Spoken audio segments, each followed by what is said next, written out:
Brought to you by Agilus Diagnostics. Health test की बात आती है तो मैं भरोसा करता हूँ India largest diagnostics company Agilus diagnostics. खुद को टेस्ट करते रहो। इस देश में जो बांटने वाली, जो मैं अभी से नहीं 1925 से जो बांटने वाली शक्तियां हैं, वो कौन चड्डीधारी है वो सबको पता है। तो वो बटेंगे कटेंगे, वो खुद अपनी असलियत बता रहे हैं। वो जो 90 साल से वो खुद जो 100 साल से जो खुद काम कर रहे हैं वो अपनी असलियत बता रहे हैं और जनता अब उनकी असलियत पहचान रही है। 10 साल से झक मार रही थी क्या बीजेपी? आप 10 साल से केंद्र में हो, 15 साल से यहाँ पे सत्ता में, जो अब उनके तरफ चल के पलटी मार के चले गए। एक पलटूराम इस तरफ है बिहार की तरफ, एक पलटूराम यहाँ पैदा हो गए हैं। तो जो 15 साल से आपके पास सत्ता थी तो क्या आप झक मार रहे थे क्या? अभी आके क्या वायदे क्या ऐसे कर रहे हो कि जैसे कि आप ऑपोजिशन में थे?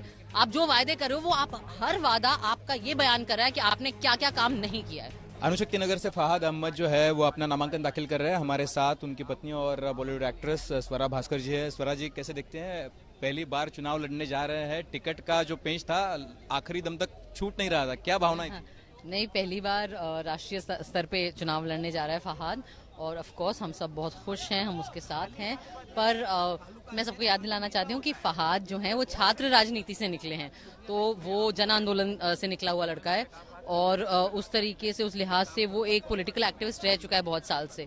तो ऑफ कोर्स हम बहुत आभारी हैं शरद पवार साहब, सुप्रिया ताई और अखिलेश सर, अबू आसिम आजमी साहब के, कि उन्होंने फहाद को ये मौका दिया। और सबसे अच्छी बात यह है कि आप देखिए कि पार्टी इंटरेस्ट से बढ़कर जो महाराष्ट्र का इंटरेस्ट है, जो इंडिया अलायंस, जो महाविकास अघाड़ी है, वो कितने अच्छे से एकजुट होकर, यूनाइटेड होकर लड़ रहे हैं। उन्होंने ये पार्टी के अंदरूनी पॉलिटिक्स में वो नहीं फंसे, वो एक ग्रेस, एक मैग्नेनिमिटी, असली लीडरशिप दिखाई है। मैं बोलूंगी शरद पवार साहब, सुप्रिया ताई और अखिलेश सर और अबू आजमी साहब ने। तो अभी ऐसा है कि विरोधी दल जो है वो अभी से आपको ही निशाना बना रहे हैं। वो बोल रहे हैं कि भाई देखिए, बॉलीवुड एक्ट्रेस के हस्बैंड है तो उनको टिकट मिल गया। ये यहाँ पे हम लोग काम कर रहे थे एनसीपी के साथ बहुत सालों से, हमें मौका नहीं मिला। देखिए, वो तो कोई बात नहीं। मैं जो कह रही हूँ ना, मैं पिछले, जब से ये बीजेपी की सरकार 2014 से मुझे ही निशाना बनाया जा रहा है, अलग अलग लोग, तो उनके इस जो कहते हैं ना, इस बारात में कुछ और लोग शामिल हो गए हैं। ठीक है, मजे करो। मुझे पूरा विश्वास है कि 20 नवंबर को जनता जो है वो किसको निशाना बनाएगी, इसके बारे में कोई डाउट किसी को नहीं है यहाँ कॉन्स्टिट्यूंसी में, अणुशक्ति नगर में। हम देखते आए हैं कि 2014 से आप ट्विटर हो या फिर वोकल रही है सभी प्लेटफॉर्म पर, वो कोई बात तो हमने देखी है। लेकिन अभी लास्ट ये चुनाव जो है वो बहुत इंपॉर्टेंट चुनाव है। बीजेपी ने यहाँ पे नारा दिया है, बटेंगे तो कटेंगे, एक तरीके से कंसोलिडेशन चाहता है। इस देश में जो बांटने वाली, जो मैं अभी से नहीं 1925 से जो बांटने वाली शक्तियां हैं, वो कौन चड्डीधारी है वो सबको पता है। तो वो बटेंगे कटेंगे, वो खुद अपनी असलियत बता रहे हैं। वो जो 90 साल से वो खुद जो 100 साल से जो खुद काम कर रहे हैं वो अपनी असलियत बता रहे हैं और जनता अब उनकी असलियत पहचान रही है। लेकिन अभी बीजेपी जो है वो बोल रही है कि देखिए, जिस तरीके से यहाँ पर राजनीति हो रही है वो महाराष्ट्र धर्म के खिलाफ है। हम विकास चाह रहे हैं, ये सत्ता चाह रहे हैं, बाकी कोई फर्क नहीं है। शरद पवार साहब, उद्धव ठाकरे साहब को कुर्सी प्यारी है। 10 साल से झक मार रही थी क्या बीजेपी? आप 10 साल से केंद्र में हो, 15 साल से यहाँ पे सत्ता में, जो अब उनके तरफ चल के पलटी मार के चले गए। एक पलटूराम इस तरफ है बिहार की तरफ, एक पलटूराम यहाँ पैदा हो गए हैं। तो जो 15 साल से आपके पास सत्ता थी तो क्या आप झक मार रहे थे क्या? अभी आके क्या वायदे क्या ऐसे कर रहे हो कि जैसे कि आप ऑपोजिशन में थे?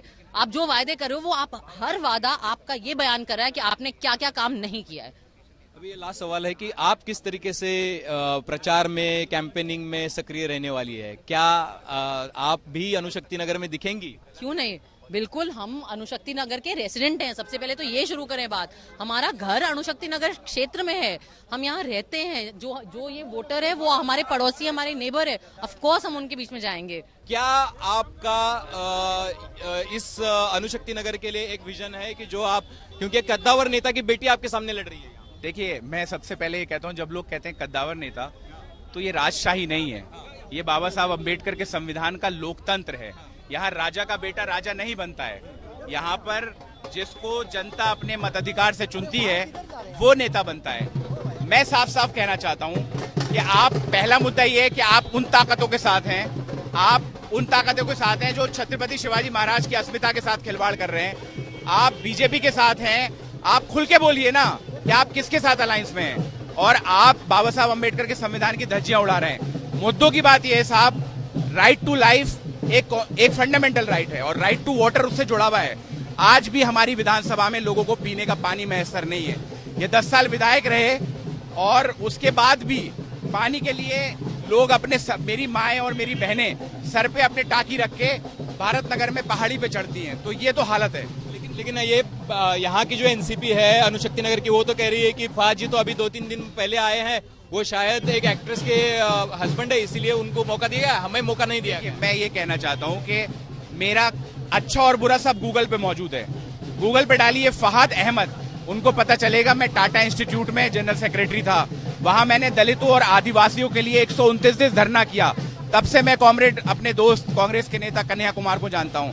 मैं इलाके का हूं। जिस दिन से बॉम्बे में आया हूं उस दिन से सिर्फ अणुशक्ति नगर में रहता हूं। मेरा पासपोर्ट, मेरा आधार। और ये देखिए, जो लोग टिकट मांग रहे थे, ये लोकतंत्र है, हमारी पार्टी लोकतांत्रिक पार्टी है। उनको थोड़ा सा वो नाराज हैं।